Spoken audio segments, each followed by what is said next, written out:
말씀 저와 함께 합독하도록 하겠습니다. 요한복음 5장 30절로 32절을 다 함께 봉독합니다. 내가 아무것도 스스로 할 수 없노라. 듣는 대로 심판하노니 나는 나의 뜻대로 하려 하지 않고 나를 보내신 이의 뜻대로 하려 함으로 내 심판은 의로우니라. 내가 만일 나를 위하여 증언하면 내 증언은 참되지 아니하되 나를 위하여 증언하시는 이가 따로 있으니 나를 위하여 증언하시는 그 증언이 참인 줄 아노라. 아멘. 오늘은 하나님의 일을 선택한다, 하나님의 일을 선택한다라는 말씀 제목으로 함께 은혜 나누도록 하겠습니다. 수요 설교로 올라오면은 참 영적인 무거움이 있습니다. 좀 더 이렇게 찬양으로 풀어지고 함께 더 가까이에서 이렇게 예배 드리시면 좋은데 좀 이렇게 멀리 떨어져 있으셔서 좀 거리감이 있는 것 같아요. 하지만 오늘도 풍성한 하나님의 은혜가 우리 가운데 있을 줄로 믿고 하나님의 마음을 따라 최선을 다해서 하나님께 더욱 나가도록 힘쓰겠습니다. 예수님께서 이런 말씀을 하죠. 아무것도 나는 스스로 할 수 있는 것이 없고 다만 아버지께서 하시는 그 일을 보고 나는 그와 같이 행한다. 이게 어떻게 보면 예수님의 모든 공생애의 가장 뚜렷한 행동 강령이셨던 것 같아요. 아버지께서 일하시는 그것을 보아야 나는 따라 일하는 것. 하나님이 일하시지 않으시면 나는 아무것도 할 수 없었던 것. 그것이 바로 예수님의 순종의 길이요, 자신을 모두 내어 던졌던 십자가의 길이기도 하였습니다. 오늘 우리는 하나님의 일을 선택하며 사는 사람들입니다. 사람의 일을 선택하기보다 하나님이 좋아하시는 일, 영적인 일, 영혼 구원의 일, 저 하나님의 뜻을 이루는 일, 그 일을 선택하기를 원하는 게 우리들의 모습입니다. 그리스도인이나 비그리스도인이나 모두 선택하고 결정하는 일을 참 많이 만납니다. 오늘 수요예배 나올 때도 결정하셨죠? 갈까 말까 갈까 말까. 그런데 좋은 선택을 하신 거죠. 최상의 선택을 하신 겁니다. 선택과 결정은 우리 앞에 놓여져 있고 적시에 해야 되고 또 현명한 결정을 해야지 우리에게 그 효율성과 함께 풍성한 열매가 돌아옵니다. 그래서 적시에 하지 못하면 두려움이 오고요. 현명한 결정을 못했다라고 생각을 하면은 초조해지고 때로는 이후의 결과가 참 두려움으로 다가오는 것이 우리의 인생이기도 합니다. 우유부단한 사람은 선택 앞에서 초연한 듯 그냥 유유자적 가만히 있습니다. 뭐 될 대로 되겠지 뭐 이런 마음. 그런데 저같이 좀 경솔하고 빠른 결단을 원하는 사람 같으면은 그 결과가 어떻게 도래할지보다는 빨리빨리 결정하는데 혈안되기도 합니다. 그러다 보면은 제가 결정한 그 일이 잘못된 결과를 불러온 그 결과 때문에 빨리 또 다른 결정을 서둘러 해요. 그러다 보면 앞서한 결정과 또 충돌해서 잘못된 더 많은 어려움을 겪기도 합니다. 그래서 주변에 있는 사람들이 이 잘못된 선택으로 인해서 더 많은 어려움을 겪거나 아픔을 처해야 할 때가 참 많습니다. 여러분 뭐 이런 일은 한번 생각해 보면 왜 없겠습니까? 중요한 일이라면 더 그 여파가 크겠죠. 제가 신학교 1학년 때도 리더의 자리에서 우리 5명 되는 학생들을 데리고 중고등부 수련회를 갔던 적이 있습니다. 수련회 장소를 선택하고 그곳에 위탁으로 우리 5명을 데리고 가는데 강촌의 한 수련회장이었던 걸로 기억합니다. 그 목사님하고 단둘이 만나서 그 장소까지 어떻게 갈래요? 그러시길래 목사님께 그랬습니다. 저는요 운전을 못해요. 그래서 제가 생각하기는 기차를 타고 가겠습니다. 그랬더니 목사님이 그러지 말고 우리 사찰 권사님 계시니까 운전해달라고 해서 가면 되잖아요. 근데 제가 우겼어요. 아니에요. 재밌으니까 기차를 타고 갈게요. 그랬더니 그분이 목사님 그러세요. 그러면 청량리역까지 봉고차로 같이 가면 되잖아. 그러시길래 아니에요. 지하철을 타고 가겠습니다. 왜 그렇게 결정했냐고요? 그냥요. 재밌으니까. 그래서 그렇게 결정을 한 겁니다. 그리고 수련회 당일날이 돼서 지하철을 새벽 6시에 이 5명을 데리고 탄 겁니다. 그리고 정말 그 10,000원 지하철을 이들하고 타니까 비켜주는 사람이 한 명도 없어요. 그 중학생, 고등학생이 그 무거운 배낭을 메고 저와 함께 청량리역까지 1시간이 넘게 간 겁니다. 가고 나서는 거기에서 원래는 버스를 타도 되는데 제가 재밌으라고 또 기차를 탄 겁니다. 기차를 타고 가는데 집사님이 가는 길에 도시락을 싸드리겠습니다 했는데 제가 아니에요. 도시락은 힘드니까 그냥 김밥 말아주세요. 그랬더니 여름에 김밥은 상할 수 있는데요. 그러길래 제가 그랬어요. 아니에요. 기차 안에서 사이다랑 김밥 그리고 계란을 먹으면 맛있잖아요. 그랬더니 왜 그러냐요. 재밌으니까. 그냥 결정한 거예요. 아무 이유 없어요. 그냥 결정한 거예요. 신속하게. 그랬더니 이 친구들이 고단한 몸으로 기차를 탄 거 아닙니까? 그리고 그 김밥을 먹는데 김밥이 그만 쉬어 있었던 거예요. 근데 그것도 모르고 저는 먹어! 그랬어요. 아이들이 먹다 보니까 좀 찜찜해요. 그래서 제가 그랬죠. 어른이 새벽같이 일어나서 우리 수련회 가서 은혜 받으라고 싸줬는데 먹다 버리면 되겠니? 참 논리적인 하죠. 다 먹어! 그랬더니 애들이 이거 어떻게 먹어야 겠어? 다 먹어! 그랬더니 풍성하게 싸주신 그 김밥을 그냥 꾸역꾸역 다 먹은 겁니다. 그리고 저기 강촌역에 딱 내렸죠. 그랬더니 수련회장에서 연락이 왔습니다. 강촌역에 도착했으면 저희 봉고차를 보내서 태워서 오겠습니다. 그래서 제가 그랬죠. 아니에요. 걸어갈게요. 그랬더니 그러는 겁니다. 왜 걸어보세요? 재밌잖아요. 아이들하고 즐겁잖아요. 아무 이유가 없습니다. 그냥 경솔하게 막 선택을 하는 거예요. 체안김밥인지 전 몰랐어요. 아이들은 그거 먹고 이 8월의 태양볕에 1시간 반을 걸어가는 겁니다. 주여가 나옵니다. 벌써. 주여. 저걸 어떻게. 이 친구들 내리고 가는데 한 명이 갑자기 토하기 시작하는 겁니다. 너무 힘드니까요. 그리고 수련회 장소에 딱 도착하니까 목사님이 이렇게 보시는 거예요. 왜 그런 고생을 하나. 근데 제가 그랬어요. 재밌잖아요.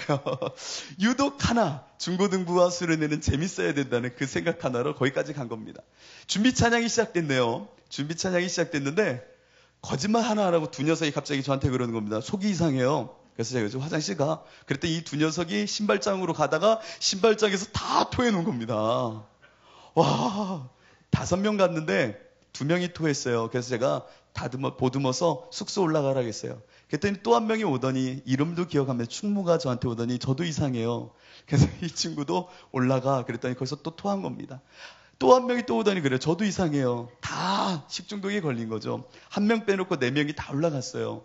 그리고 나니까 수련회에 5명 데리고 왔는데 1명 빼고 4명은 다 숙소에 가서 누워있는 겁니다. 그리고 그날 저녁에 탈수 현상이 많이 일어나는데 제가 병원은 안 돼. 은혜 받아야 돼. 이 결정으로 아이들을 또 병원에 안 보낸 겁니다. 그러자 저녁 시간 11시가 되니까 얘네들이 끙끙 앓면서 식은땀을 흘려서 그 친구들을 데리고 춘천까지 나가서 응급실에 간 겁니다. 그랬더니 웃으시네요. 이 어리석은 리더의 결정 때문에 이 5명 중에 4명이 응급실에 실려간 겁니다. 너무 고통스럽더라고요. 근데 이 4명이 병원에 갔는데 한 녀석, 충무라는 녀석이 화장실에 간다고 갔는데 나오질 않는 겁니다. 거짓말하고 20분이 지나고 30분이 지나도 나오지 않으니까 수련회 저희 차로 병원까지 태워다 주신 분이 묻는 겁니다. 전사님, 한 친구가 안 나오는데 한번 화장실 가보세요. 큰일 난 것 같습니다. 그거 정말 걱정이 되는 거예요. 너무 많이 토하고 탈수해서 큰일 났나 하고 화장실로 제가 뛰어갔죠. 충무야! 그러면서 문을 다 두드렸는데 갑자기 저쪽 끝에서 소리가 나는 겁니다. 전사님. 그래서 제가 가서 충무야 왜 그래? 힘들어? 빨리 문 열어. 왜 그래? 그랬더니 이 친구가 그러는 거예요. 전사님 휴지가 없어요. 그러는 거예요. 20-30분 동안 휴지 때문에 못 나왔던 거죠.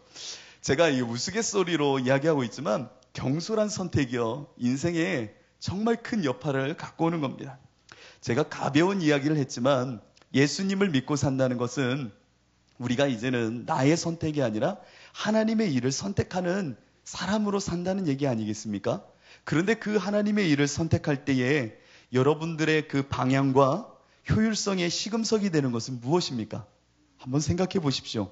여러분들이 결정한다는 것 그 자체는 별거 아닌 것처럼 보이지만 내가 무엇을 결정하냐는 다른 말로 하면은 내가 누구로 사는지에 대한 반증이고요. 내가 무엇을 선택하는지는요. 내가 어떠한 가치와 뜻을 지향하는지를 반증케 한다는 겁니다. 내가 사람에게 좋게 하랴 하나님께 좋게 하랴. 내가 만약에 사람의 일을 택하고 그 기쁨을 택한다면 나는 그리스도의 종이 아니라. 그러니까 내가 선택하는 그것은 단지 선택의 문제가 아니라 내가 누구인지를 반증하는 것이고 그 일을 통하여 내가 어떠한 가치와 어떠한 영적인 질서를 사모하는지를 나로 하여금 보게 한다는 겁니다.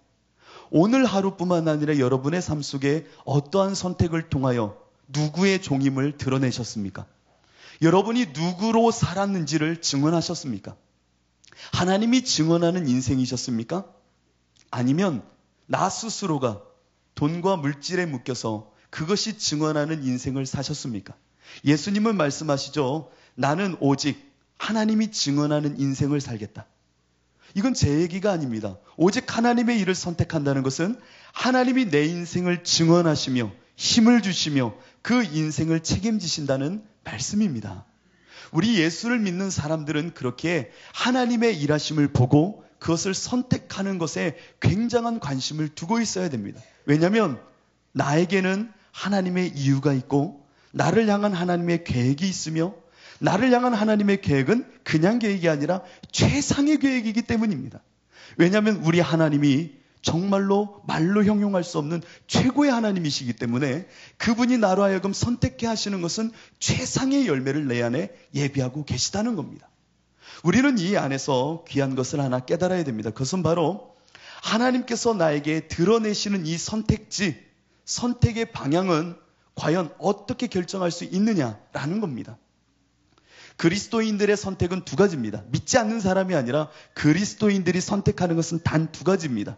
나 개인적인 통찰이든지 하나님의 지혜든지 둘 중에 하나입니다. 다시 한번요. 그리스도인들의 선택은 둘 중에 하나입니다. 내 이전의 경험과 이성과 방법을 통한 나의 통찰을 통한 선택이든지 하나님이 주신 지혜, 이렇게 하면 감흥이 없습니까? 하나님의 계시를 통한 드러내심입니다. 제가 계시하니까 너무 무겁게 느껴지시나요? 아닙니다. 그리스도인들은 하나님의 계시를 읽고 살아가는 자들입니다. 계시가 신비주의자나 잘못된 이단 사설로 인해서 오용되어져서 그렇지 하나님을 우리가 만나고 하나님의 지혜를 알 수 있는 방법은 단 하나입니다. 계시입니다. 하나님이 드러내시고 하나님이 깨닫게 하시는 그것이 우리가 보는 계시고 알게 되는 지혜인 겁니다. 계시는 우리가 소수 0.1% 선지자, 유명한 사람, 이 시대의 표징을 갖고 있는 누군가의 한 사람만이 읽어내는 것이 아닙니다. 바로 여러분들이 읽어내야 되는 겁니다. 하나님의 계시는 시대의 한두 명이 아니라 모든 그리스도인들은 반드시 하나님의 일하심을 보고 그 계시를 읽을 줄 알아야 됩니다. 믿으십니까? 이거는 목사만 그러는 게 아니에요. 장로님만 그러는 게 아니에요. 죄송합니다. 김하중 장로님만 하나님의 일하심을 보는 게 아니라 바로 여러분들이 다 하나님의 계시, 그 일하심의 지혜를 충분히 그리고 확실히 읽고 깨달을 수 있다는 겁니다. 이것은 믿음의 문제가 아니라 당연한 우리 안에 성도된 하나님의 영, 그리스도의 영에 묶인 우리들의 당연한 권리고 이것을 읽을 줄 알아야 되는 겁니다. 세상의 결정 방식은 경제 방식입니다. 경제 방식이라는 건 다른 거 아니에요. 산술적인 거예요. 내가 이전에 경험했던 증거들, 알고 있는 이성, 판단 이런 것을 저울 위에 놓죠. 이쪽 저울과 이쪽 저울. 그리고 이 경우의 수에서 어느 것이 더 가치 있고 현명한지를 우린 판단을 합니다. 내 경험과 이성과 누군가의 조언 이런 것들을 통해서 올려놓고 계산하죠. 그런데 하나님의 방식은 절대 이렇지 않습니다. 내가 최선을 다한다고 하나님이 원하시는 것을 선택할 수 있느냐? 절대 없습니다. 사람이 갖고 있는 어떠한 최선을 갖고도 우리는 하나님의 지혜를 알 수가 없습니다. 이것은 여러분에게 희망을 끊는 것이 아니라 이것은 절대적인 진리이기도 합니다. 어찌 사람이 하나님의 지혜를 알 수 있겠습니까? 하나님께서 계시해 주시지 않는다면 우리는 절대로 하나님의 일을 조금도 알 수가 없습니다. 이사야에 있는 말씀 55장을 보면 이런 말씀 다 아시죠? 이는 내 생각이 너희의 생각과 다르며 내 길은 너희의 길과 다름이라. 이는 하늘이 땅보다 높음같이 내 길은 너희 길보다 높으며 내 생각은 너희의 생각보다 높음이니라. 전혀 다르다는 거죠. 하나님의 생각과 우리의 생각은 정말 질적으로 달라서 알 수도 없고 그것을 우리가 흠모하나 세상의 지혜를 갖고는 알 수 없다는 겁니다. 따라서 사람의 방법을 어떤 것을 동원해도 하나님의 일, 그 뜻 안다는 것은 절대 불가능합니다. 그렇기에 하나님의 계시, 감추셨던 것을 다른 패 드러내시지 않는다면 우리는 알 수가 없는 겁니다. 이것은 저의 이야기가 아닙니다. 우리 고린도전서 한번 펴볼까요? 사도 바울의 고백을 보면은 이 부분이 명확해집니다. 이 부분을 명확히 하는 이유는 우리의 지혜와 지성과 이성이 쓸모없다라는 것을 말하려고 하는 것이 아니라 하나님의 계시라는 것에 여러분의 마음과 영적인 관심을 제가 두게 하려고 지금 강조하고 있는 겁니다. 한번 고린도전서에 있는 말씀 펴볼까요? 고린도전서 2장에 있는 말씀 보겠습니다. 2장 7절을 먼저 한번 보겠습니다. 7절에 보면은 이렇게 나와 있죠. 오직 은밀한 가운데 있는 하나님의 지혜를 말하는 것으로서 곧 감추어졌던 것인데 하나님이 우리의 영광을 위하여 만세전에 미리 정하신 것이라. 사도 바울이 말하는 부분을 잘 보십시오. 하나님의 그 모든 지혜는, 온전한 그 지혜는 은밀한 가운데 있었고 감추어져 있다는 겁니다. 이해가 되시나요? 하나님의 지혜, 하나님의 일하심은 늘 감추어져 있었다는 겁니다. 그런데 이 감추어졌던 것을 우리는 어떻게 알 수 있느냐? 고린도서 2장 9절로 10절은 그 비결을 말합니다. 기록된 바 하나님이 자기를 사랑하는 자들을 위하여, 바로 여러분입니다. 믿으시죠? 여러분을 너무 사랑하시는 하나님이시잖아요. 하나님이 자기를 사랑하는 자들을 위하여 예비하신 모든 것, 예비하신 그 모든 것은 눈으로 보지 못하고 귀로 듣지 못하고 사람의 마음으로 생각하지도 못하였다 함과 같으니라. 오직 하나님이 성령으로 이것을 우리에게 보이셨으니 성령은 모든 것 곧 하나님의 깊은 것까지도 통달하시느니라. 하나님의 영이 아니고서는 감추어진 그 모든 것을 우리는 알 수 없다는 겁니다. 모든 것들, 그 모든 것을 알 수 없는 우리. 그래서요, 사도 바울이 이런 고백을 해요. 당대 헬라 철학에 능했던 자가 바로 바울 아닙니까? 그리고 수사학, 말함에 이렇게 능력 있었던 사람도 드뭅니다. 수사학, 아름다운 말의 지혜를 갖고 있었던 사람이 바울입니다. 그가 예수 그리스도의 복음의 지혜를 드러낼 때에 자신의 지혜와 자신의 말의 아름다움을 갖고 그들에게 선포했나요? 아닙니다.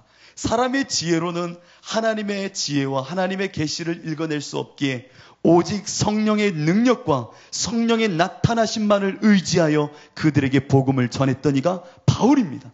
왜냐하면 사람의 지혜로는 이 하나님의 뜻과 일하심을 읽어낼 수 없다는 겁니다. 만일 사람이 자신의 지혜와 헬라 철학을 갖고 하나님의 지혜와 뜻을 읽었다면 예수님을 십자가에 못 박았겠습니까? 아니죠. 충분히 하나님의 지혜를 알았다면, 세상의 지혜와 경험을 통해서 그분이 예수 그리스도이라는 것을 알았다면 어찌 십자가에 못 박았겠습니까? 그들이 세상의 지혜로 이 예수가 그리스도임을 몰랐기에 그를 십자가에 죽일 수밖에 없었다는 겁니다. 그렇게 우리는 이제 하나님의 일하심을 보기를 원하고, 나도 하나님이 원하시는 선택을 하기를 원한다면 성령의 지배 아래, 성령의 통치하심 아래 우리는 있어야 되는 겁니다. 이 통치하심 속에 이제 성령이 나에게 하나님의 일을 보이실 것이고요, 그것을 봄으로 그와 같이 행하게 되는 겁니다. 제가 이제 중고등부 사역과 청년 젊은이들을 좀 맡고 있는데, 많은 청년들의 고민이 뭔지 아세요? 정말 율법은 아닌데 삶의 구체적인 매뉴얼을 원하는 겁니다. 어떻게 살아야 되는지 정말 구체적인 매뉴얼을 원해요. 저는 왜 그런 줄 알아요? 기독교는 은혜의 종교이기 때문입니다. 마치 수양을 쌓고 내가 노력을 하면 안 될 것 같은 모습이 있어서 그래요. 그냥 주시는 은혜대로 살아야 된다 생각하다니까 모든 세세한 매뉴얼을 다 원해요. 어떻게 살아야 되는지. 그래서 말씀에 대한 사모함이 있어요. 감사하죠. 그런데 그 사모함을 보면은 구체적으로 내 상황 속에 실제적으로 어떻게 이것을 실현할 수 있는지에 대한 구체적인 매뉴얼까지 원한다는 겁니다. 어떻게 살지 다 가르쳐 달라는 거예요. 없어요. 그런 거 없어요. 구체적인 매뉴얼은 없으나 확고한 진리는 있습니다. 하나님의 일하심을 보고 그것을 볼 수 있는, 성령을 통하여 내 안에 그것을 볼 수 있게 하는 경건의 방법은 있습니다. 그러나 세세한 그 모든 매뉴얼은 정형화된 것은 단 하나도 없습니다. 그것은 잘못된 거예요. 스스로 그 은혜를 사모함 속에 성령의 내 인생을 맡기고 성령의 일하심을 볼 수 있는 영적 수준을 올려야지 매뉴얼을 원해서는 안 됩니다. 우린 너무 많이 이것을 기대해요. 어떻게 해야 돼요? 이거는요? 저거는요? 하나님이 당신을 통해 일하고 계시는 것을 볼 줄 알아야지. 내 영적인 수준을 올릴 생각은 하지 않고 늘 매뉴얼만 원한다면 그건 잘못된 신앙입니다. 사람의 지혜와 경험을 원하는 거랑 별반 다른 게 없는 겁니다. 성령을 통하여 나를 매 순간 못 박으며 정말 성령이 나를 지배할 수 있는 인생, 내가 주님과 나와의 관계에 걸림이 없는 순전함을 만들 생각은 하지 않고 매뉴얼만 원한다면 그것은 잘못된 신앙입니다. 하나님의 계시를 읽을 수 있는 정말 지혜의 영을 원한다면 성령을 따라 그 통치하심을 통해 이제 볼 수 있는 눈을 키워야 되는 겁니다. 이것이 우리에게 너무 은혜의 종교라는 이름 하에 스스로 십자가에 못 박는 경건의 훈련과 말씀을 사모함과 기도의 열정과 지체를 통하여 나에게 보이실 하나님의 은혜와 또한 이 주변의 환경을 통하여 이 자연을 통하여 나에게 일하고 계신 하나님의 계시를 볼 줄 모르는 우매한 자를 만들고 있다는 겁니다. 그래서 오늘 하나님의 일을 선택한다는 것은 초자연적인 어떤 몽롱한 계시를 원하는 것이 아닙니다. 확고한 주님의 말씀하심 속에 성령의 지배가 나를 어떻게 하나님의 마음을 알고 그 일을 선택하는지를 오늘 보려고 하는 겁니다. 바라기는 여러분, 이 시간 듣고 끝나는 것이 아니라 이제 나를 연단하여 성령이 나를 순전함으로 지배할 수 있는 자를 만들겠다는 각오로 오늘 이 말씀을 들어야 되는 겁니다. 어떤 선택이 좋지? 야, 이게 맞다. 뭐 이런 어떤 세상의 지혜처럼 저에게서 어떤 지혜 팁을 얻는 것이 아닙니다. 이미 여러분 안에 보이고 계신 그 계시를 내 안에 계신 성령이 나를 인도하는 대로 읽을 줄 아는 영적 수준, 그 수준을 올려야 된다는 겁니다. 그리스도인은 로마서 8장의 말씀처럼 누구든지 그리스도의 영이 없으면 그리스도의 사람이 아닙니다. 여러분들은 그리스도인입니다. 그렇다면 여러분 안에 이미 성령은 와 계십니다. 오늘 이 자리로 이끄신 분도 성령이요, 내 선택을 인도하신 분도 성령이십니다. 그렇다면 이제 확고해지십시오. 이 성령이 내 안에 계신 예수님의 영, 예수님이 나에게 무엇을 말씀하신지를 들을 줄 아는 자가 되어야 된다는 겁니다. 그러면 이 말씀을 듣는 가운데 우리는 한 가지를 깨달아야 됩니다. 그냥 듣는 것이 아니라는 겁니다. 하나님의 선택지를 그냥 듣는 게 아니에요. 그럼 무엇을 통해 들어야 됩니까? 성령은 다음 4가지 범주를 대략 성경을 통하여 말씀하신 바 4가지를 통하여 우리를 단련하시고 순전함을 만들고 그 원천의 자원을 마련하신 후에 그것을 통해 깨닫게 하신다는 겁니다. 그것이 바로 성경 말씀이고 기도고 내 지체며 환경입니다. 이 4가지를 오늘 통하여 성령은 여러분에게 분명히 계시하시고 알게 하십니다. 이제 내 삶 속에 집중해야 되는 것은 성령의 통치하심 속에 내가 어떻게 살아야 되고 어떤 것을 깨달아야 되는지를 이 4가지 범주의 매개를 통하여 우리를 단련하고 우리를 온전히 주님 앞에 세움으로 하나님의 일을 볼 줄 알아야 된다는 겁니다. 첫 번째는 이제 하나님의 말씀을 통해 성령은 인도하십니다. 하나님의 선택을 할 수 있도록 우리를 인도한다는 겁니다. 그래서 이 말씀을 바꾸어 이야기하면 32절 한번 볼까요? 오늘 읽은 요한복음 5장 32절에 있는 말씀 제가 읽겠습니다. 나를 위하여 증언하시는 이가 따로 있으니 나를 위하여 증언하시는 그 증언이 참인 줄 아노라. 이 말씀을 한번 잘 묵상해 보십시오. 나를 위하여, 예수님을 위하여 증언하시는 이가 있는데 그분이 하나님이시고 그 하나님을 통하여 그 증언, 내 인생의 모든 것을 증언하시며 토대가 되시며 그 모든 것을 확증하시는 하나님을 경험함으로 나는 하나님의 일을 택한다는 겁니다. 내 행위의 모든 증언하심은 하나님으로부터 온다는 겁니다. 여러분의 모든 선택의 증언은 어디로부터 오고 있습니까? 한번 잘 생각해 보십시오. 나는 예수 그리스도, 그 예수 그리스도로 거듭난 인생인데 나는 과연 무엇을 바탕으로 선택하며 사십니까? 무엇이 내 증언이 되고 있습니까? 하나님이십니까? 오늘 본문을 통해 분명히 알 수 있는 것은 우리에게는 이제 말씀을 통하여 하나님의 계시를 읽을 줄 알아야 됩니다. 말씀, 오직 말씀. 하나님의 말씀은 그리스도인들의 척도입니다. 척도. 이걸 철저히 인정하십니까? 하나님이 이 말씀을 통하여 일하신다는 것을 믿으십니까? 이 믿음이 결코 흔들리지 말아야 됩니다. 하나님의 말씀이 내 선택의 척도요, 내가 바라보는 시선의 모든 조망함의 가늠세다. 이것이 우리 안에 분명해져야 됩니다. 사람들의 조언을 들을 때나 기도 중에 혹은 환경을 볼 때에도 마찬가지입니다. 이 성경이 우리로 하여금 보게 하는 그것을 우리는 볼 줄 알아야 됩니다. 그런데 문제가 있어요. 그건 바로 정작 성도들이 성경을 모른다는 겁니다. 뿐만 아니라 성경을 읽지 않는다는 겁니다. 읽지 않을 뿐만 아니라 내용도 기억하지 못한다는 겁니다. 그러니 그 말씀 앞에 내가 연단된 적도 없고 그것을 통하여 계시를 바라보는 풍성한 자원을 마련해 본 적도 없다는 겁니다. 한번 손들어 볼까요? 성경 몇 번 읽으셨는지?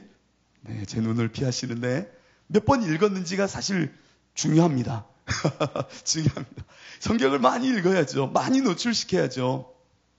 제가 신학교 다닐 때 한 일이 생각납니다. 하루는 신학교 채플은 그렇게 뜨겁지는 않아요. 그렇게 뜨겁지는 않은데 이 교수님께서 이제 강대상에 딱 이렇게 올라오시더니 그 제목을 기억하지 못하지만 빌립보서 2장에 있는 말씀이에요. 2장에 있는 말씀 속에 자기 비움, 예수님의 자기 비움, 본체 하나님과 동등됨을 취할 분이 자신의 모든 것을 포기하고 비우심으로 이 땅에 오셨음. 이걸 신학에서는 케노시스라고 말합니다. 이 자기 비움을 딱 말하는 설교를 한참 하시는 겁니다. 나를 부인하고 내 있는 것을 버리고 하다가 갑자기 에이 야 솔직히 개뿔 니네 버릴 게 뭐 있어? 속에 있는 게 있어야 버리던지 하지? 막 소리를 지르시는 겁니다. 야 충격이었어요. 개뿔 너희 안에 뭐 있어야 좀 버리지. 좀 케노시스 말하고 있지만 버릴 것도 없는데 너넨 그냥 채워라 그러시는 겁니다. 좀 공부 좀 하고 채워라. 뭘 채워야 세상 것 버리지. 세상 것이라도 좀 채워놓으라는 겁니다. 텅텅 비어있지 말고. 웃으시는데요.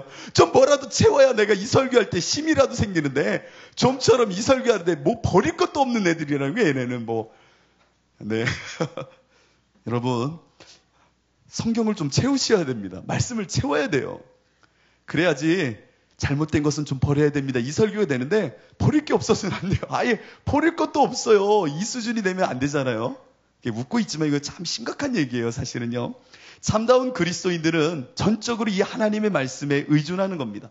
스스로 내 인생을 증언하거나 돈이 내 인생을 증언하거나 명예가 내 인생을 증언하여 내 인생을 끌고 가는 것이 아니라 하나님이 내 인생을 증언하신다면 증언되시는 그것이 풍성해야죠. 내 안에. 그렇지 않습니까? 풍성해야죠. 그렇다면 나를 증언함에 있어서 이 말씀이 나를 끌고 갈 수 있도록 이 말씀의 풍요가 내 안에 넘쳐나야 된다는 겁니다. 왠지 여러분 잘 기억해 보십시오. 이 앞에 수많은 색깔의 구슬이 확 놓여져 있다고 생각해 보세요. 이 구슬을 여기 있는 실타래를 갖고 제가 이제 묶을 겁니다. 이렇게 엮을 거예요. 어떻게 묶을까요? 어떤 색을 좋아할까요?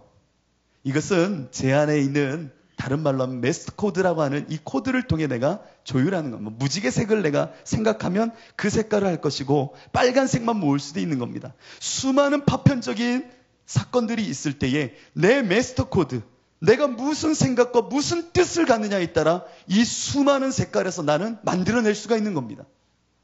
마찬가지로 오늘 하루를 살면서 여러분 수많은 파편적인 사건들을 만났을 겁니다. 이 수많은 파편들을 여러분은 무엇으로 엮고 있습니까? 생각해 보십시오. 돈입니까? 돈 버는 일로 다 묶었습니까? 아이들과 뽀뽀하고 출근했지만 뽀뽀한 건 다 까먹어요. 돈 버는 일만 오늘 하루를 회상하며 만들 수가 있습니다. 여러분의 인생을 쫙 놓고 펼치고 무엇을 갖고 묶어보겠습니까? 메스터 코드. 이 수많은 파편적인 내 인생의 역경과 삶과 소소한 일상들을 무엇을 갖고 묶겠습니까? 어떤 뜻으로 묶겠습니까? 무엇으로 내 파편적인 이 일상을 선택하여 묶느냐? 그건 바로 내 안의 뜻. 이 메스터 코드가 무엇이냐에 따라서 달리 보이는 겁니다. 우리 그리스도인들에겐 돈이, 명예가, 세상 자랑이 메스터 코드가 아니죠. 오직 주의 말씀이요 그 뜻하심으로 내 인생을 묶고 있는 겁니다. 맞습니까? 오직 예수와 함께 죽고 예수와 함께 살았기에 이제 주가 주시는 그 뜻, 하나님이 나에게 기대하시는 창조하신 그 목적을 향하여 내 인생을 조율하고 묶고 있는 겁니다. 세상의 허탄한 것을 다 배설물로 여기고 오직 주가 주시는 말씀으로 내 인생을 묶는 겁니다. 그러면 선택지가 도드라지는 겁니다. 버릴 건 버리게 되는 겁니다. 수많은 역사도 사관을 통해서 엮듯이 내 인생은 마스터 코드 되시는 하나님의 말씀으로 내 영적인 유익과 저 영혼의 때를 준비하며 하나님의 뜻으로 내 인생을 묶는 겁니다. 그러려면 성경이 있어야죠. 말씀이 있어야죠. 그래야 내 앞에 놓여진 수많은 선택지 중에 하나님이 원하시는 것을 엮어낼 수 있다는 겁니다. 그런데 내 안에 말씀이 없으니 성령께서 무엇을 갖고 엮게 하겠냐는 얘기예요. 정말 이건 가슴 아픈 얘기입니다. 수많은 이단 사설이 어디서 나오는 줄 아십니까? 말씀 없는 성령주의에서 나오는 겁니다. 요한복음을 한번 볼까요? 우리가 갖고 있는 이 성경이기 때문에 바로 옆으로 피면 될 것 같아요. 요한복음 16장을 한번 펴보겠습니다. 요한복음 16장. 요한복음 16장 13절로 14절. 수없이 예수님이 하셨던 성령과의 관계를 말한 본문이 있지만 요한복음 16장 13절에 14절을 저와 함께 큰 목소리를 한번 읽어보겠습니다. 시작. 그러나 진리의 성령이 오시면 그가 너희를 모든 진리 가운데로 인도하시리니 그가 스스로 말하지 않고 오직 들은 것을 말하며 장래일을 너에게 알리시리라. 그가 내 영광을 나타내리니 내 것을 가지고 너에게 알리시겠습니다. 아멘. 잘 보셔야 됩니다.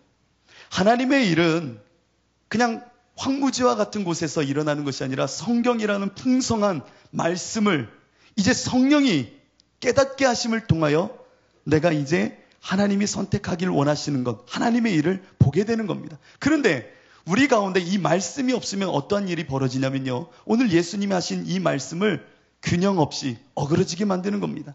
예수님이 말씀하실 때에 진리의 성령이 오면 유익한데 모든 진리 가운데 그 성령이 인도하실 거라는 겁니다. 믿으십니까?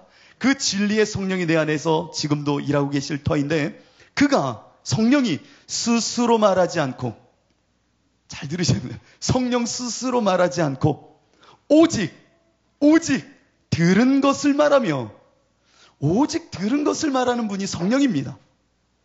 오직 무엇을 들었을까요? 예수님의 말씀이겠죠. 오직 들은 것을 말하며 장래일을 너에게 알리시리라. 그가 내 영광을 나타내리니 누구 영광이요? 예수님의 영광을 나타내리니 내 것을 가지고 너희에게 알리시겠습니다. 성령이 일하시는 것은 삼위 되시는 이 페리코레시스라 말하는 상호내재적, 이런 말 어렵죠. 그냥 삼위일체 되시는 그 하나님의 관계 안에서 예수님의 말씀을 갖고 일하시는 분이 성령입니다. 그러나 예수님도 필요 없고 하나님을 신본주의로 그냥 올려놓고 성령의 내재적인 초월만을 말하면 신비주의자가 되는 겁니다. 말씀은 몰라요. 그러나 내 안에 오늘 아침에 일어났는데 갑자기 커피가 먹고 싶어. 하나님, 왜 나에게 커피가 먹고 싶은 거죠? 무슨 뜻이 있나요? 뜻 하나도 없습니다. 뜻 하나도 없어요. 그냥 커피 먹고 싶은 거예요. 커피를 먹으러 싹 엎었어요. 오늘 불길한 징조인데 성령님 왜 이걸 흘렸죠? 그냥 당신이 흘린 거예요, 그거는. 근데 거기서도 성령의 일하심을 기대하고 가다가 오늘 어떤 꼬마애가 가다가 안녕하세요. 쟤는 나를 모르는 애인데 왜 나한테 인사를 했지? 성령님 무슨 일인가요? 아니에요. 그냥 인사하고 간 거예요. 수없이 예수님의 영광과는 상관없고 그분의 말하심과는 상관없고 성령님 하다 보면은 그게 바로 이단에 빠지는 지름길입니다. 성령은 우리 안에 하나님의 일을 보이십니다. 그때에 무엇을 갖고 일하신다고요? 예수의 영광과 내가 한 말을 그들에게 알게 하겠다는 겁니다. 예수님이 하신 말씀, 하나님이 보이신 이 성경의 말씀, 이 자원이 없는 가운데 무엇으로 성령이 여러분을 깨닫게 하겠습니까? 여러분이 비록 종교생활처럼 죄송합니다. 열심히 최선을 다해 하나님이 기대하시는 일이 이거겠지요. 하고 나서는 이것이 성경에 있나 없나 요행을 바라고 있다면 이것처럼 무서운 게 어디 있겠습니까? 어딘가에 있겠지. 뭐 이 일 하고 나선 최선을 다했으니까 그래도 뭐 성경에서 말씀하신 어딘가에 있겠지. 이거는 정말 무서운 도박을 하고 있는 겁니다. 그러면서 나는 하나님의 뜻대로 했다라고 말한다면 그거는 의심해 봐야 됩니다. 우리의 선택은 어떻습니까? 바둑에서 고수와 아마추어의 차이가 뭔지 여러분 아시죠? 상대의 수를 정확히 읽고 상대보다 몇 수를 더 앞서 보느냐가 그 고수의 척도이기도 합니다. 싹 보면 나는 3수 읽는데 상대방은 10수까지 읽어요. 그러니까 그 안에서 나는 막 아무리 열심히 해도 고수 앞에서는 아무 맥을 못 추리는 거죠.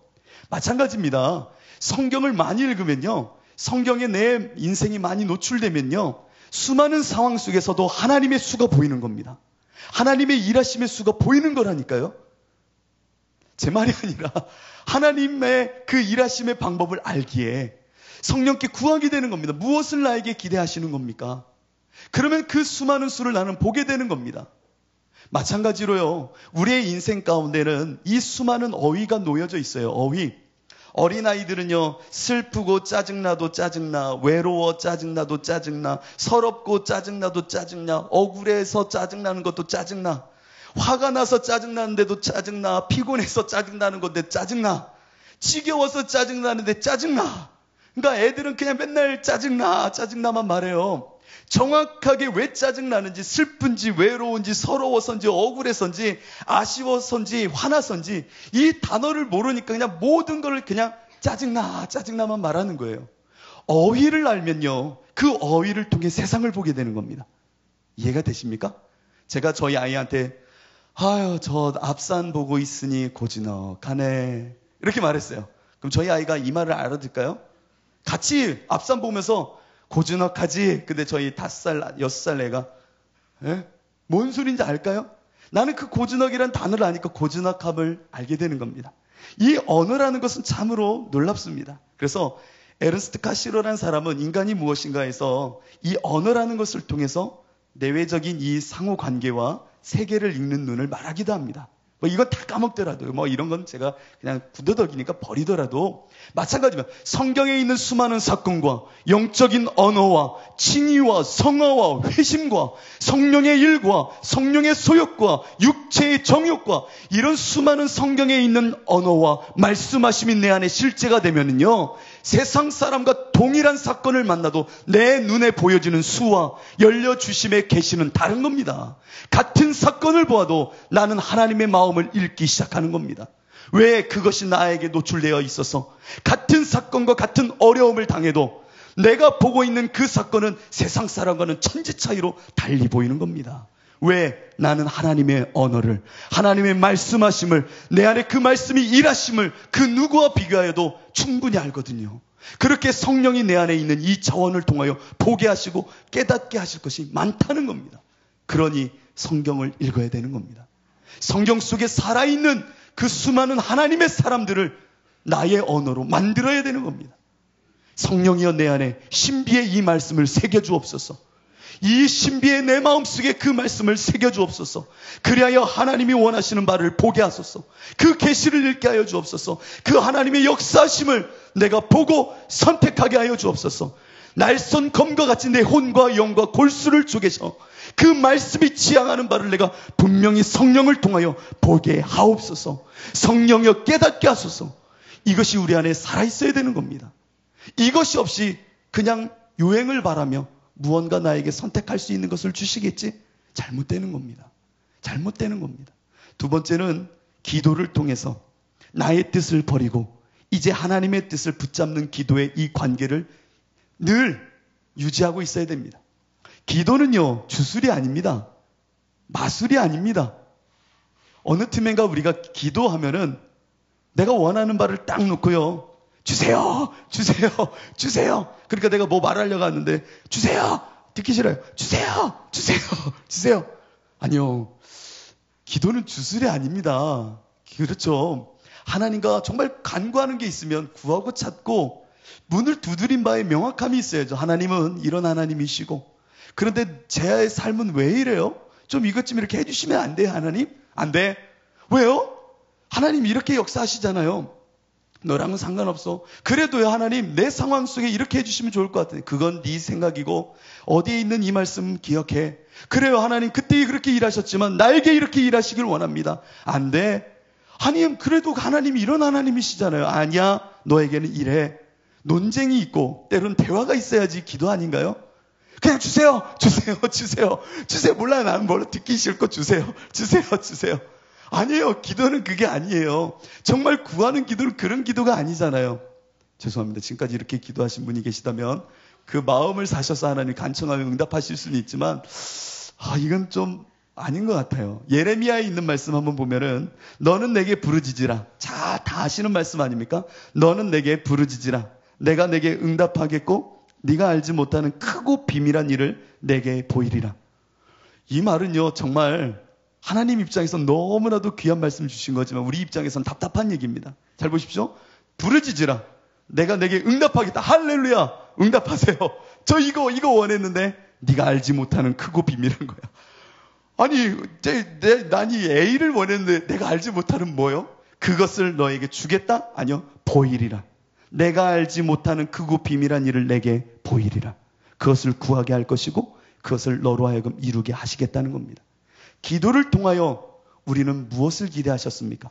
나의 자리를 버리고 하나님의 자리로 초대하고 있는 것이 기도입니다.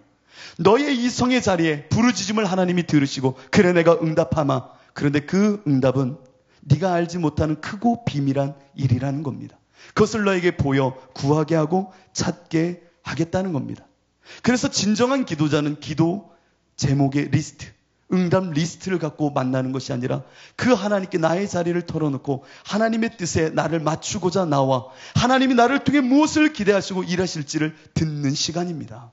그래서 기도를 통해서 우리는 하나님께 정말 하나님의 선하심과 나를 통해 무엇을 기대하시는지를 듣고 하나님 중심으로 나를 내려놓는 시간이 기도입니다. 주술의 시간이 아니라는 거죠. 이 기도를 통하여 우리는 신묘한 일을 경험하는 것이 아니라 하나님의 마음을 읽는 겁니다. 그래야 우리가 선택할 때에 하나님이 기뻐하시고 즐거워하시며 최상의 일을 우리가 선택할 수 있게 되는 겁니다. 이제 나의 뜻이 아닌 하나님의 뜻이 내 안에 이루어지기를 원합니다. 하나님이 원하시는 것을 내 안에 주시기를 원하십니다. 이것이 하나님이 나를 통해 증언하시는 삶입니다. 내가 나의 원하는 대로 말하는 것이 아니라 하나님이 증언하시어 나로 하여금 살게 하시고 나의 일을 보증하시는 것, 하나님이 주셨기에. 여러분의 기도는 어떻습니까? 어떠한 기도가 주를 이루고 있습니까? 믿지 않는 사람들은 하나님이 없습니다. 로마서 8장에 있는 말씀 가운데 육신을 따르는 자는 육신의 일을, 영을 따르는 자는 영의 일을 생각하나니 라고 말씀하시죠. 이것은 믿지 않는 자와 믿는 자의 구분이기도 합니다. 육신을 따른 자는 하나님을 모르는 자들입니다. 육신을 따른다는 것은 쫓는다는 겁니다. 쫓는다. 육신을 쫓는다는 것은 이 육신이 원래 갖고 있었던 타락한 본성, 하나님 없이 그냥 타락한 그 본성 자체에서 생각하고 구습을 따르고 말하던 그게 전부라는 거예요. 그것을 그냥 따라 사는 거예요. 그 안에 내 모든 마음을 쓰는 겁니다. 내 모든 마음씀이 육신의 그 본성의 일밖에 없다는 겁니다. 그러니 그가 생각은 행동을 낳잖아요. 육신 그 마음씀의 모든 생각이 행동을 낳고 그 행동은 우리에게 습관을 만들고 그 습관은 우리의 운명을 좌지우지하듯이 내가 갖고 있는 이 생각의 마음의 평방이 하나님과는 전혀 상관없는 육신의 본성의 육신에 속해 있는 것만 생각하면 그 운명은 어떻게 되겠습니까? 비록 그 운명이 때로는 정치적인 것도 생각하고 사회적인 것, 문화적인 것도 생각하고 때론 인간들이 지향해야 될 유토피아도 생각하며 글을 쓸 수는 있겠지요. 그러나 그 안에 없는 게 있어요. 무엇이냐면 하나님, 성령님을 따르는 인생의 모습은 전혀 없는 육신의 것들만 있다는 겁니다. 그러면 우리 믿는 자들의 기도에는 무엇이 있어야 됩니까?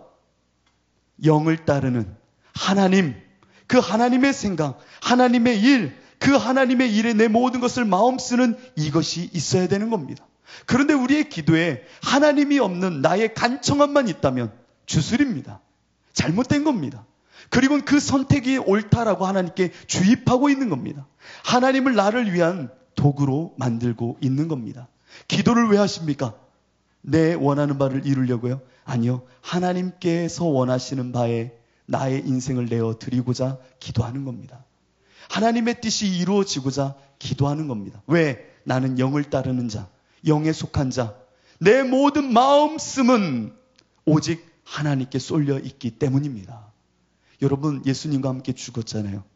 이전에 내 구습을 따르던 옛사람은 십자가에 못 박았잖아요. 이제 하나님의 일을 선택할 줄 아는 사람이 되려면 기도의 생명이, 그 관계가, 주 대심의 관계가 온전히 살아있어야 됩니다. 이것을 유지케 하는 것이 기도입니다. 응답을 받는다는 것은 하나님의 주대심을, 그 통치하심을 내가 지금 이 순간에 누리고 있는 것이 응답입니다. 하나님이 나를 만지고 계시고 나를 조율하시고 내 안에 오시어 당신의 뜻을 드러내시고자 나를 어루만지고 계시는 이것이 우리에겐 큰 응답입니다. 기도를 하는 이유는 나의 나됨을 버리고 오직 주가 내 안에 주인 되시도록 끊임없이 나를 버리는 것이 기도입니다. 예수님께서 마태복음 16장을 보면 참 재밌는 일을 한 가지를 하십니다. 예수님께서 베드로에게 이렇게 말하죠. 사단아, 내 뒤로 물러가라. 너는 나를 넘어지게 하는 자로다. 네가 하나님의 일을 생각하지 아니하고 도리어 사람의 일을 생각하는도다. 베드로에게 이 말씀을 하시기 직전에는 정말 칭찬하셨어요. 이것을 네가 안 것은 육신이 아니요 하늘에 계신 아버지께서 주는 그리스도시요 살아계신 하나님의 아들이다 라고 하는 이 지혜를 알게 하셨다. 그런데 지금 와서는 뭐라고 합니까? 이 사단아, 내 뒤로 물러가라. 너는 사람의 일을 생각한다는 거예요. 하나님의 일을 생각하지 않고. 아니, 방금 전에는 하나님의 지혜, 그 계시를 알았던 베드로가 한순간에 사람의 일, 하나님의 일과 반하는 일을 왜 생각했느냐? 이 모습을 우리는 주시해야 되는 겁니다. 그것은 바로 우리 안에 똑같은 모습인지 몰라요. 우리 안에 하나님을 주인 되게 하는 이 기도의 호흡이 늘 있지 않으면 우리는 사람의 일을 금방 생각하게 됩니다. 지금까지는 하나님께서 나를 통치하시고 주가 주시는 마음으로 잘 따라오다가도 기도가 멈추면, 기도가 사그라들면 우리 안에 육신의 일이 확, 사람의 일이 확 올라오는 겁니다. 기도는 그렇게 나를 늘 십자가에 못 박게 하는 생명의 호흡입니다. 그러니 하나님의 선택을 원한다면 우리는 끊임없이 이 기도의 자리에 나와 있어야 되는 겁니다. 기도는 하지 않고 말씀은 없는데 하나님이 나에게 무언가 깨닫게 하시길 원한다면 그것은 글쎄요, 무당 앞에 가 있는 거랑 무슨 차이가 있을까요? 별반 차이는 없어 보입니다. 하나님의 자리로 나가고자 하는 이 열망, 하나님이 중심이 되길 원하는 이 열망.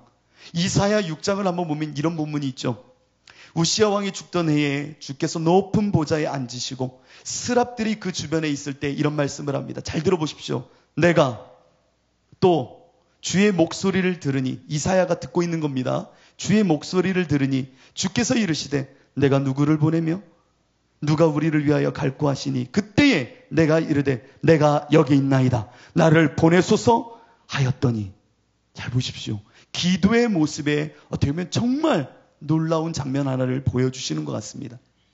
하나님께서 스랍들과 앉은 그 자리에 이 땅을 향하여 누가 갈고, 이 땅을 향하여 누가 가 내 마음을 전할고 탄식하시는 그 하나님을 옆에서 보던 이사야, 기도의 자리에서 하나님을 보던 이사야가 말합니다. 주여, 내가 여기 있사오니 나를 보내소서.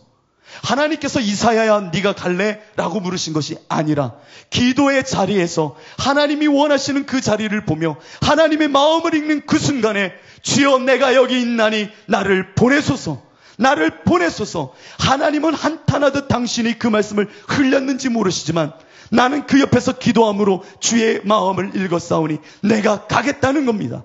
기도는 나의 자리로 하나님을 끌고 오는 것이 아니라 하나님이 원하시는 자리와 일하시는 그 마음의 향방에 내 인생을 내어던져 그것을 선택하며 하나님의 자리로 달려가는 것이 기도의 진모습입니다.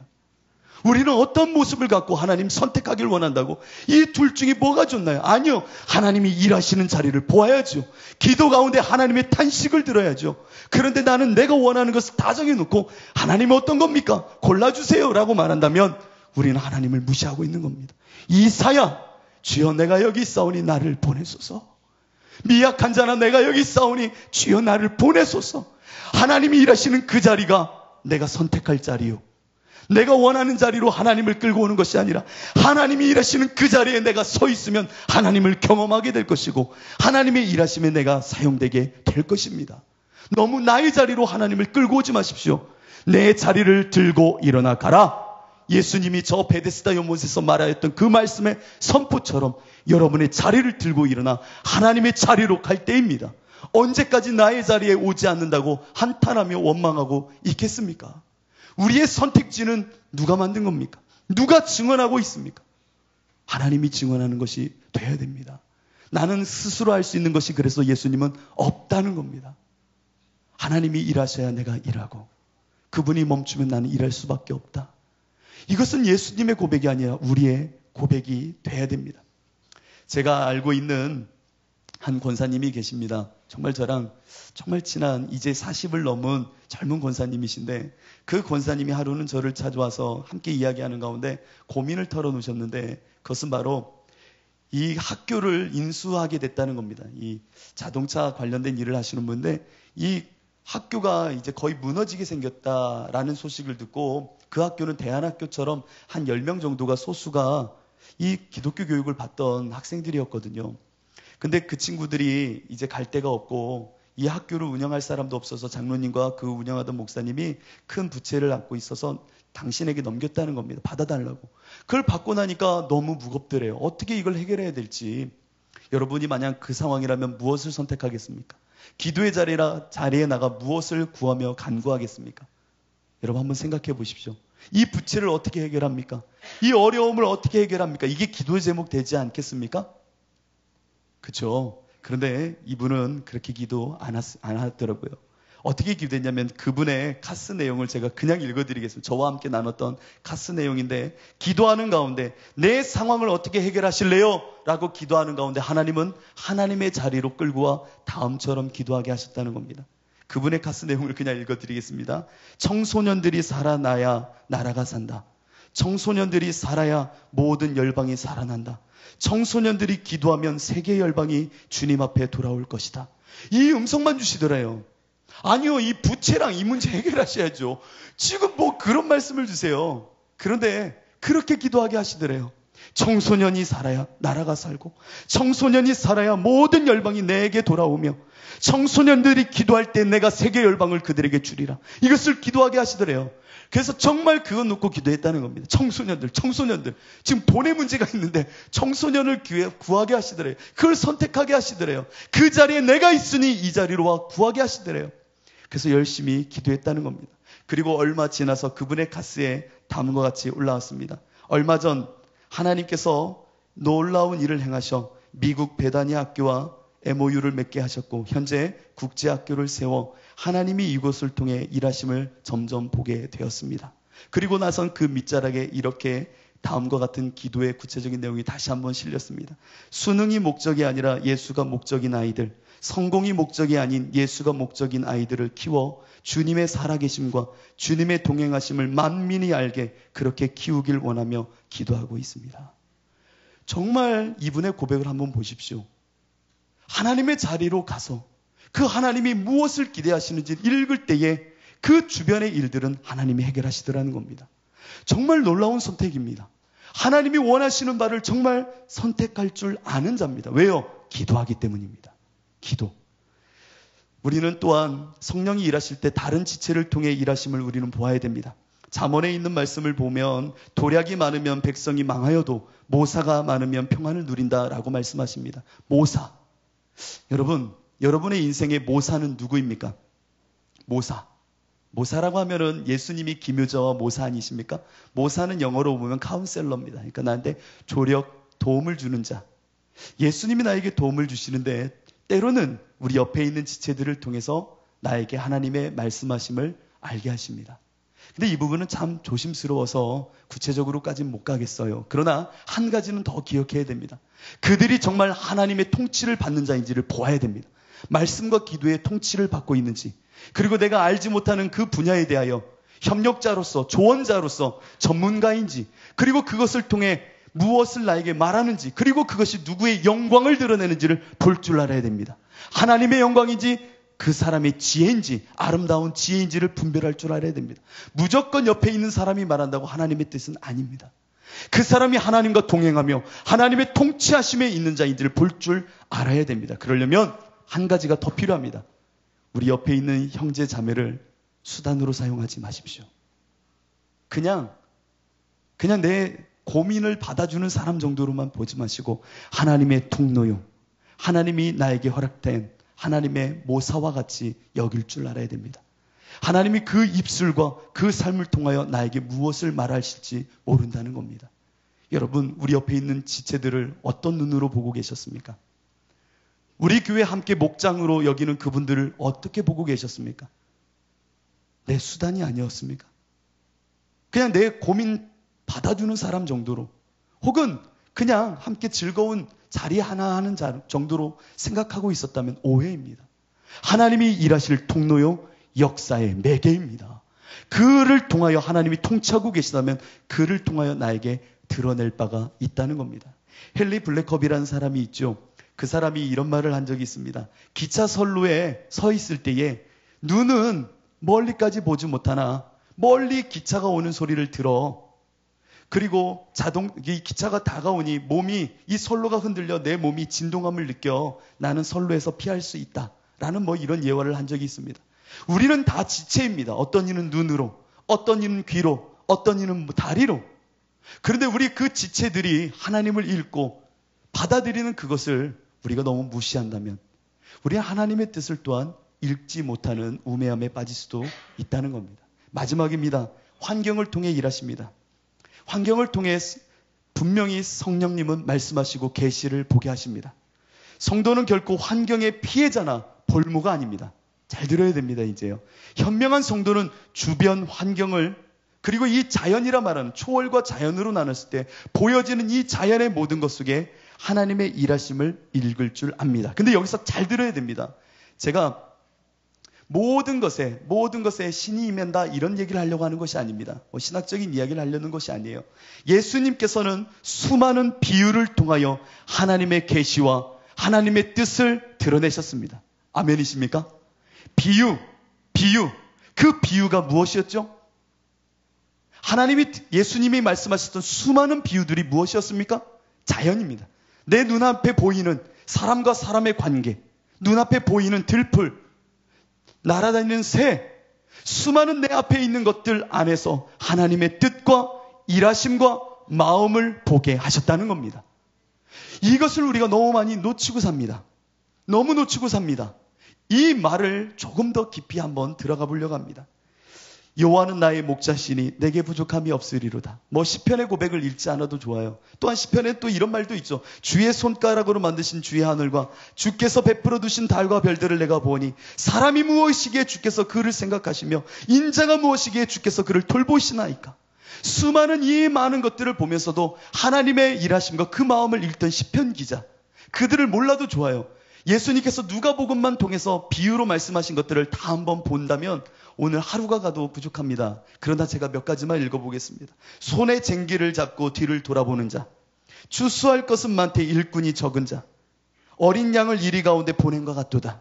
선한 사마리아인의 이야기, 아버지가 된 자는 악할지라도 좋은 것을 자식에게 줄 줄 안다 하물며 하늘 아버지랴. 눈을 들어 저 산을 보라. 눈은 몸의 등불이라. 부자의 비유, 공중의 새를 보라. 들의 백합화를 보라. 들풀을 보라. 열처녀의 비유, 열매를 맺지 못하는 무화과의 비유, 겨자씨와 누룩의 비유, 큰 잔치 비유, 잃은 양을 찾은 목자의 비유, 잃은 드라크마 비유, 잃은 아들의 비유, 옳은 청지기의 비유. 여러분 눈앞에 보이는 것들 아닙니까? 보이는 것들 아니십니까? 그 모든 것들을 통하여 아버지의 마음을 읽게 하셨고 하나님이 계획하시는 것을 보게 하시더라는 겁니다.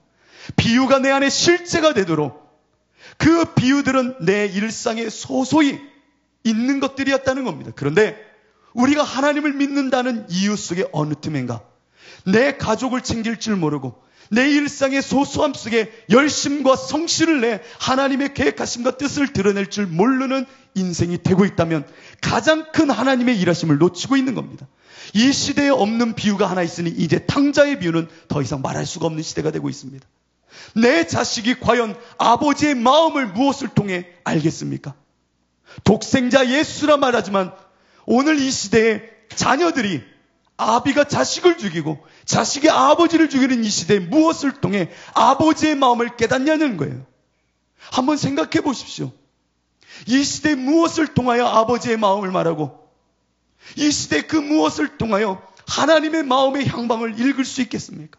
불쌍한 시대가 되고 있는 겁니다. 내 삶이 무너지고 내 가정이 파괴되고 직장에서의 성실함과 선한 목자의 그 유목적인 그 비유도 그 당시의 비유라면 오늘 이 시대에 어떠한 일터에서의 나의 성실과 하나님의 그 계획하심을 따라 열심을 내는 그 성실 속에 이런 비유를 말할 수 있는 시대가 어디에 있냐는 얘기예요. 이웃, 여러분의 이웃은 누구입니까? 이웃 없지 않습니까? 예수를 믿는다 하지만 내 안에 이웃이 없어요. 섬한 사마리아인의 비유, 그 비유는 어디에서 하나님의 마음을 읽어낼 수 있을까요? 여러분, 너무 높이 올라가면 위험합니다.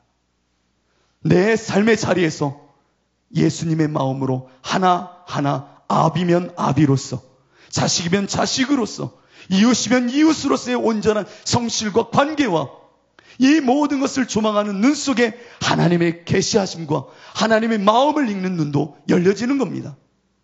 삶이 없는 믿음만을 말한다면 어리석어지는 겁니다. 내 자식을 사랑할 때에 아버지의 마음도 읽게 되는 겁니다.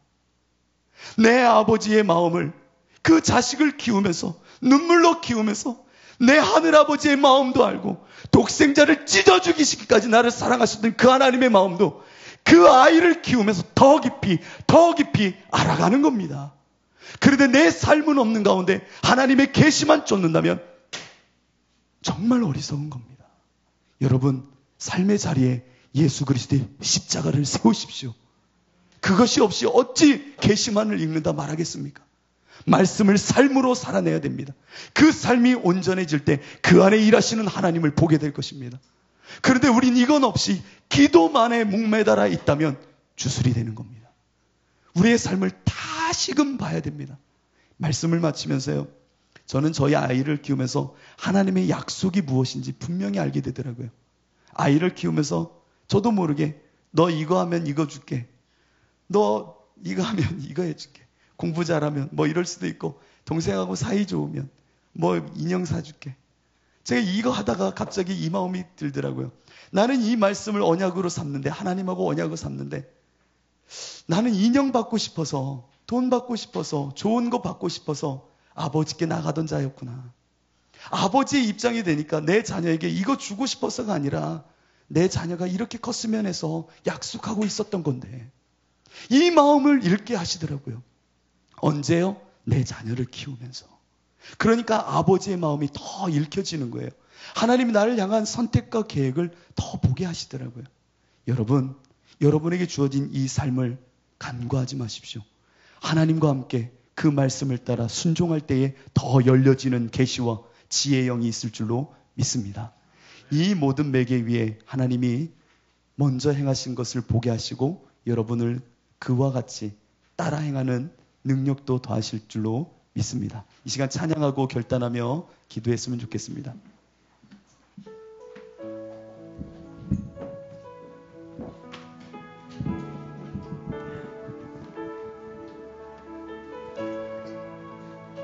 아름답고 놀라운 주 예수님, 그 앞에 늘 서 있게 하시고 주님의 마음을 읽는 자, 하나님의 일하심을 보는 자 되게 하옵소서. 우리 함께 이 찬양 부르시고 기도하겠습니다.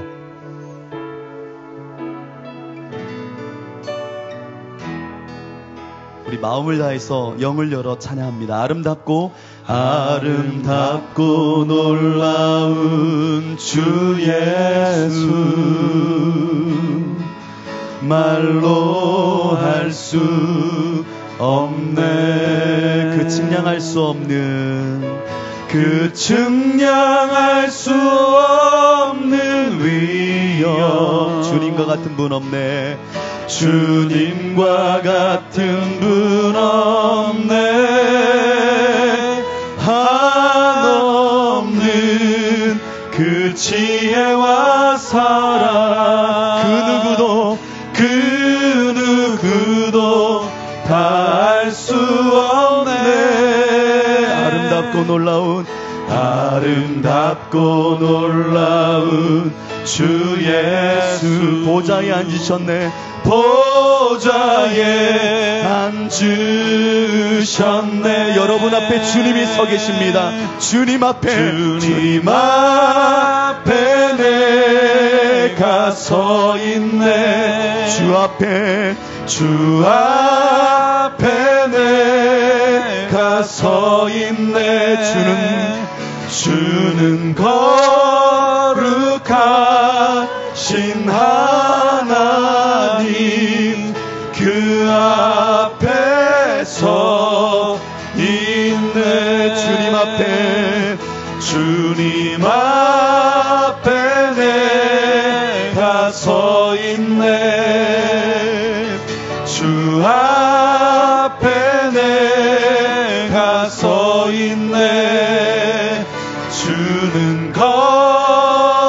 거룩하신 하나님 그 앞에서 이 시간에 함께 기도할 때에 하나님 이제는 하나님의 앞서 행하시는 그 일을 보고 그와 같이 행하는 자 되게 하여 주옵소서. 성령을 따라 하나님이 주시는 그 계시를 읽게 하시되 말씀으로 기도로 내 지체를 향하여 그리고 내 주변에 있는 환경을 통하여 말씀하시는 하나님을 온전히 읽는 자, 예수의 영광을 드러내는 자가 되게 하여 달라고 이 시간 하나님께 기도하도록 하겠습니다. 아바 아버지 하나님 감사합니다.